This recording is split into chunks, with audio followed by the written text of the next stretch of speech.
March marks 1 year since Donald Trump was first criminally indicted in 2023. Now the former president faces 4 different criminal cases, one alleging federal election interference, another accusing him of election interference in Georgia, a case related to charges over improper handling of classified documents, and a case tied to an alleged hush money payment. I'm Stephanie Haney, and in this edition of In the News Now, we give you the latest update on where each of these cases stand now as we prepare for the 2024 presidential election, where Trump is the presumptive Republican nominee. Trump faces 91 felony counts across 2 state courts and 2 different federal districts, any of which could potentially produce a prison sentence. He already lost a civil lawsuit in New York and was found liable for 2 large defamation judgments. Let's take a look at each of the major legal cases against Trump. First up, the case on falsifying business records connected to a hush money payment. In March 2023, a New York grand jury indicted Trump on criminal charges stemming from payments he made in 2016 to his former attorney, which were said to cover up an alleged affair with an adult film star known as Stormy Daniels. This case made him the first former president in American history to be indicted.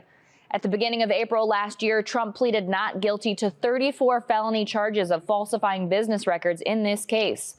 For more on what those charges mean, here's Devin Bartolotta. Former President Trump faces 34 charges of falsifying business records in the first degree. We're looking into what that charge means in your breakdown. Here's the part of New York State Code which defines falsifying business records in the first degree a Class E felony. The New York court system says this could include removing, creating, or omitting a business record with the intent of covering up another crime. To be found guilty, New York law states that prosecutors must prove 2 things. 1, that there was falsification of business records, and 2, that there was intent to defraud or commit or conceal another crime. The intent to conceal another crime is what makes this a felony charge. That's why this statement of facts in Trump's case doesn't just include the list of charges and alleged false business entries, but also a narrative of the 11 hush money payments the district attorney says he intended to cover up. Prosecutors say Trump orchestrated an unlawful scheme to influence the 2016 election by paying off people and suppressing negative stories about him. The complaint says he, quote, violated election laws and made and caused false entries in the business records of various entities in New York. The DA did not have to name what specific crimes Trump may have been trying to cover up, but it's likely a combination of state and federal election, campaign, and tax violations. And remember, that's important. Going back to our original New York code, for a jury to find Trump guilty of felony falsifying business records, prosecutors will have to prove 1, that Trump did change the ledgers on his business records, and 2, that he did so in order to cover up an illegal scheme meant to influence the 2016 election. When news of this case first broke last year, this led to questions about whether hush money payments can ever be legal. Ariane Daytil with our National Verify team brings us the answers people are looking for. On April 4th, the district attorney in Manhattan charged former President Donald Trump with 34 felony counts of falsifying business records. 34 false statements made to cover up other crimes. These are felony crimes in New York State, no matter who you are. The charges are related in part to hush money payments made during the 2016 presidential campaign. Trump pleaded not guilty to all counts. Several Verify viewers have asked us if it's actually legal to make hush money payments. So let's verify. Our sources are Paul Schiff Berman, a law professor at the George Washington University, and court records in the criminal case against Michael Cohen, Trump's former personal attorney. This claim needs context. Let me explain. Hush money is exactly what it sounds like. Someone is paid money to keep a secret. That could be for things that are legal but embarrassing, like an affair. Hush money can also be included as part of a legal non-disclosure or confidentiality agreement, commonly known as an NDA. While there are no laws that explicitly prohibit paying somebody money to keep a secret, according to law professor Paul Schiff Berman, there are some cases when hush money payments can be connected to illegal activity, like in the case of blackmail or extortion. Doctoring financial records or disguising hush money payments as something else could also be considered illegal. So, how does this apply to former President Trump's indictment? The former president isn't actually being charged for making a hush money payment. He's facing charges for allegedly attempting to cover it up. With your Verify, I'm Ariane Daytil. This so-called hush money trial has been delayed, with the New York judge on the case ruling to postpone it until mid-April. Now, this delay comes after 100,000 pages of discovery were entered into evidence just 10 days before the trial's original March 25th start date. Now to the classified documents case, where Jack Smith, special counsel for the U.S. Justice Department, has brought 37 felony charges against Trump in connection to the removal of documents from the White House when he left office. Smith addressed the indictment after it came down in June of 2023. This indictment was voted by a grand jury of citizens in the Southern District of Florida, and I invite everyone to read it in full to understand the scope and the gravity of the crimes charged. The men and women of the United States intelligence community and our armed forces dedicate their lives to protecting our nation and its people. Our laws that protect national defense information are critical to the safety and security of the United States, and they must be enforced. Violations of those laws put our country at risk. Adherence to the rule of law is a bedrock principle of the Department of Justice, and our nation's commitment to the rule of law sets an example for the world. We have one set of laws in this country, and they apply to everyone. Applying those laws, collecting facts, that's what determines the outcome of an investigation. Nothing more and nothing less. Trump's handling of classified documents has many people questioning who has the power to declassify documents. Ariane Daytil is back again with the answer from experts. Former President Donald Trump has been indicted on 37 counts related to mishandling classified documents after he left office. Court records reveal FBI agents took 11 sets of classified records from former President Donald Trump's Mar-a-Lago estate during a search on August 8th. In an August 12th post on Truth Social, a social media platform he founded, Trump claimed that the documents were all declassified. The former president's comments prompted several of our viewers, including Beverly and Carol, to ask, can the president declassify documents? So let's verify. Our sources are the U.S. Constitution, Executive Order 13526, Cal McClanahan, Executive Director of the National Security Counselors, a nonprofit public interest law firm, and Richard Immerman, professor and historian at Temple University. According to our sources, a president does have the authority to declassify documents while they're in office, but it isn't a formal process. Let me walk you through the levels of classification in the U.S. government and when presidents can and cannot exercise their power to declassify government records. The three levels of classification in the U.S. government are confidential, secret, and top secret. National security expert Cal McClanahan says the classification assigned to a document dictates the level of damage that its release would cause to the national security of the United States. According to the National Archives, a select group of government officials have classification authority, including the president, vice president, and agency heads. But let's focus on the president. The Supreme Court ruled the president's power over classified information comes from executive authority granted by the Constitution. A sitting U.S. president has wide-ranging authority to classify and declassify certain documents, but a former president does not. To classify a document, a sitting president has to make a plausible argument that it's related to national security, according to McClanahan. But he says there isn't the same requirement for declassifying documents. He doesn't have to give any reason for declassifying it. He can just say, I decide that this should be declassified, and it's declassified. According to our sources, there isn't a formal protocol the president has to follow in order to declassify government information. But historian Richard Immerman says there is an informal one that presidents generally follow. First, the president consults all departments and agencies that have an interest in a classified document. They provide an assessment as to whether the document should stay classified for national security reasons, and if there's a dispute among the agencies, they debate it. But ultimately, it's the president that makes the decision on declassification. So we can verify, yes, a president can declassify documents, but there isn't a set protocol that they have to follow. So what about the documents found at Trump's Mar-a-Lago estate? Well, there are other federal laws that bar a former president from taking government documents, regardless of whether or not they were declassified. With your Verify, I'm Ariane Daytil. Following Trump's federal indictment in this case, online claims say when he was president, he made the mishandling of classified documents a felony. So is this true? Brandon Lewis verifies. Viral tweets from before former President Donald Trump's indictment claim that while he was in office, he increased the penalty for improperly handling classified documents from a misdemeanor to a felony. But is that true? Let's verify using these sources. In 2018, Trump signed the FISA Amendments Reauthorization Act. This increased the maximum detention time for the unauthorized removal and retention of classified documents or material from 1 year to 5. The DOJ classifies any crime that has a penalty of more than 1 year in prison as a felony. Anything less is a misdemeanor. So, yes, Trump did sign a law that upgraded mishandling classified documents to a felony. However, that's not the crime he was just charged with. Trump pleaded not guilty to these charges under the Espionage Act. This is a different law that is specifically for documents related to national defense, and they don't have to be classified. With your Fast Fact, I'm Brandon Lewis.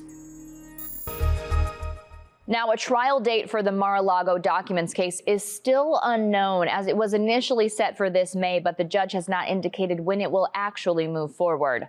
Special Counsel Smith recently proposed a July start, but the Trump-appointed judge Aileen Cannon seems skeptical that can happen. She recently rejected one of Trump's attempts to dismiss these charges. Trump says his actions are protected under the Presidential Records Act. Prosecutors say the act applies to personal records, not national secrets. In Fulton County, Georgia, District Attorney Fani Willis brought a huge racketeering case against Trump and 18 others. She alleges a conspiracy that spread across states and spanned weeks with the aim of stealing the 2020 election. The indictment came down in August of 2023. Zach Merchant takes us back to that moment and explains the key points to know. These are ridiculous indictments. Former President Donald Trump is the highest profile defendant named in the indictment announced late last night by Fulton County District Attorney Fani Willis. A Fulton County grand jury returned a true bill of indictment. He faces 13 charges, including 3 counts of solicitation of violation of oath by a public officer. The indictment alleges at least one of those acts of solicitation happened during the January 2021 phone call between then-President Donald Trump and Georgia Secretary of State Brad Raffensperger, where Mr. Trump can be heard discussing finding votes. Look, all I want to do is this. I just want to find 11,780 votes, which is one more than we have. The indictment also accuses the former president of making unlawful false statements during that conversation when he claimed that thousands of dead people voted in the 2020 presidential election. The other thing, dead people, so dead people voted, and I think the number is in the close to 5,000 people. Secretary of State Brad Raffensperger responded to that claim on the call moments later. The actual number were two people that were dead that voted. Now, District Attorney Fani Willis has come under fire due to misconduct allegations that say she hired a boyfriend to lead the investigation. Judge Scott McAfee ruled that the special prosecutor, Nathan Wade, either had to leave the case or Willis would have to step aside. Wade submitted his resignation just hours after the judge issued the ultimatum. For what this means for the case and what could happen next, here's Ariana Maniz. Fulton County District Attorney Fani Willis has some choices to make about how to proceed in the Georgia 2020 election interference case. Willis must now decide who will replace Nathan Wade as lead prosecutor after a judge ruled that either he or Willis had to step down for the case to proceed. Knowing Ms. Willis, she's going to take this on herself. Former DeKalb County District Attorney J. Tom Morgan predicts Willis herself will replace Wade. Morgan says at this point in the case, it will be challenging for Willis to find outside counsel. I think it would be very, very difficult to get a special counsel in this case. Under these circumstances, the security issues, the time issues. He adds she could also hire someone from her office to take on the case. She also has excellent prosecutors on her own staff. I think if I was Ms. Willis, I would circle the wagons and use the talent that she already has. Wade had attorneys assisting him. If one of those attorneys could step up and take over the prosecution, I think that'd be the easiest and the fastest answer here. John Acevedo, visiting associate professor of practice With Emory University School of Law says an attorney who worked alongside Wade could also step in. He says one possibility, attorney John Floyd. He has experience. He's in private practice and has done both defense and prosecution. He helped very early in the case, someone who knows the ins and outs of the case, the evidence, and could therefore take over with very little time. Whoever Willis decides to take the lead on the case, Acevedo says timing is key, as delaying the decision plays into the defense's strategy of pushing back the start date to the highly anticipated trial. I'd be surprised if she took longer than next week. And at this point, I think she's looking to make a quick statement that she's willing and able to continue with this case as fast as possible. Trump and his co-defendants have re-upped their efforts to disqualify Willis as they filed a motion to appeal the judge's ruling. Teresa Bowles spoke with a legal expert who says it's possible this could delay the progress of the case, but it doesn't have to. Yet another hang-up in the Georgia 2020 election interference case. An appeal. The former president and his co-defendants have a right to ask to appeal the decision. They don't have a right to appeal it because it's before trial. Georgia State University law professor Clark Cunningham says there's a process to this. To move forward, the defendants have to ask the judge to issue a certificate for immediate appeal and get it granted. Then they have to persuade the Georgia Court of Appeals to take it.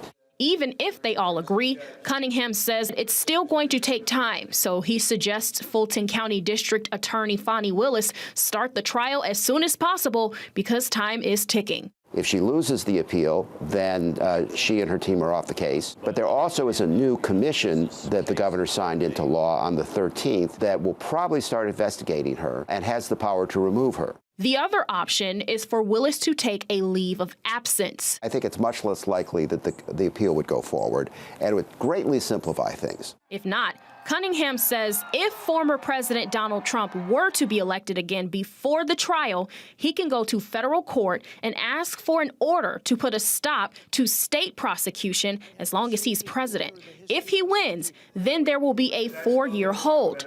Trump can't pardon himself for state crime, but the federal cases can go away. So everything is weighing on the Georgia case and the voters' eyes on the screens. And all of us can basically sit in the jury box and watch the evidence as it comes in. That could make a huge difference. It could determine who our next president is. Fulton County Judge McAfee has already dismissed some of the charges against Trump and his co-defendants in the Georgia election interference case. The judge dismissed 6 counts from the original indictment, including 3 against Trump. The judge said they were too vague. Zach Merchant is back now to explain the charges dismissed and their impact on the overall case. The state, when they charge someone, has to put enough information in their charge to put that individual on notice of what they're alleging or what they said that they did. In other words, according to former DeKalb County District Attorney Robert James, the law says prosecutors can't just accuse a defendant of committing a crime. They also have to include details about how they allege the crime actually happened. If that charge isn't specific enough to put a defendant on notice, well, then that's not fair, right? Because they can't prepare a defense. A group of defendants in the Fulton County election interference case, including former President Trump, argued that 6 counts in their original indictment did not meet that threshold. And in a ruling this morning, Judge Scott McAfee agreed, writing in his order that these 6 counts contain all the essential elements of the crimes, but fail to allege sufficient detail regarding the nature of their commission. He concluded that the counts, as written, do not give the defendants enough information to prepare their defenses intelligently. With his ruling, the 6 counts, all related to accusations that the defendants solicited public officers to violate their oaths of office, are now dismissed from the case. But James says the actual consequences might be limited. Well, it has virtually no impact. The former DA, who now works in private practice, says Fulton County prosecutors could quickly obtain a supplemental indictment with more specific language to reinstate the counts, or they could opt to move forward without them. There are at least 34, 35 other counts, right? And so, there's still a case against all of these other individuals. Now to the final criminal case against Trump, the federal election subversion case out of Washington, D.C. A grand jury indicted Trump in August of 2023 with charges tied to his attempt to remain in power after losing the 2020 election. Right now, this trial is on hold while the United States Supreme Court hears a case about whether the former president should be immune to prosecution. While a 3-judge panel rejected this argument in February, Trump appealed. Now the Supreme Court will hear the case the week of April 22nd. For more on the charges and what is involved in this indictment, here's Eric Tucker with the Associated Press. My name is Eric Tucker, and I cover the FBI, Justice Department, and National Security for the Associated Press in Washington. This is an indictment that charges former President Donald Trump in connection with his efforts to overturn the results of the 2020 presidential election. This is the second criminal case that's been brought by Justice Department Special Counsel Jack Smith against Donald Trump as he seeks to reclaim the White House in 2024. This indictment covers a tumultuous 2-month period between his loss to Joe Biden in November 2020 and January 6, 2021, when his supporters stormed the U.S. Capitol in an effort to halt the counting of electoral votes that would have handed formally the election to Joe Biden. During the course of this investigation, prosecutors examined a broad variety of schemes by Trump and his allies to allow him to try to cling to power. Among the many various aspects that the government analyzed and assessed was one that involved enlisting so-called fake electors in 7 battleground states that were won by Biden to assert falsely that they were actually the real electors and that they were casting their votes for Trump. And this is a scheme that was developed by legal advisors for Trump and something that the Justice Department has spent more than a year trying to get to the bottom of. This investigation was really notable because of the very senior Trump administration officials who wound up cooperating with the government, either because they were forced to or because they voluntarily did so. In April, former Vice President Mike Pence appeared for hours before a grand jury in Washington, and Pence is a critical witness because he was repeatedly goaded and pressed by Trump to ignore his constitutional duty, and the former president really demanded that he block the counting of electoral votes, that he deny that process on January 6, 2021. Mike Pence famously refused that overture from Trump, and that caused a significant fissure in their relationship. We also know that Trump lawyer Rudy Giuliani met voluntarily with investigators, and we know that many state election officials, people who are subjected to pressure campaigns from Donald Trump to overturn the election results in their states, they also met with investigators. This indictment is really notable because it concerns a very dark period in American history when a sitting president refused to accept his loss in a presidential election and worked to try to overturn the results. It is a bedrock principle of American democracy that a president or a candidate, when they lose a race, that they step aside and hand over power. And this investigation sought to uncover all the different ways in which Donald Trump failed to do that. Now the whole country is watching to see how the Supreme Court rules on the question of presidential immunity and what this will mean for the other court cases in play. We do want to note that even if Trump were convicted in any of these cases, he can still run for president. These cases continue to change, so we'll make sure to keep you up to date on what you need to know. Thank you for watching this edition of In the News Now. I'm Stephanie Haney.